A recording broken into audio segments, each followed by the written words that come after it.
Kaitseväe kalmistule kogunenud peamiselt vene keelt kõnelevad inimesed poetavad pronkssõduri ette ja muru sisse punaseid nelke, aplodeerivad auvahtkonna vahetudes, tervitavad üha enam juurde lisanduvaid mõttekaaslasi ja kinnitavad, et nende jaoks tähtis pidupäev kestab kalmistul hilisõhtuni. У меня дедушка воевал, бабушка тоже. Много рассказывали нам про войну. Мы каждый год ходим сюда цветочки положить. У меня тоже дедушка погиб во время войны и похоронен в Смоленске в братской могиле. Поэтому мы каждый год сюда ходим.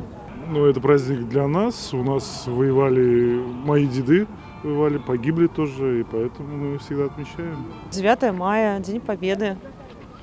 Пришли поздравить ветеранов, которые еще живут. Suure Isamaasõja lõppemise 74. aastapäeva tähistati ka Kohtla-Järvel, Jõhvis, Sillamäel ja Narvas. Viimati nimetatud kohas keelati rongkäik ära ning suunati kõnniteedele.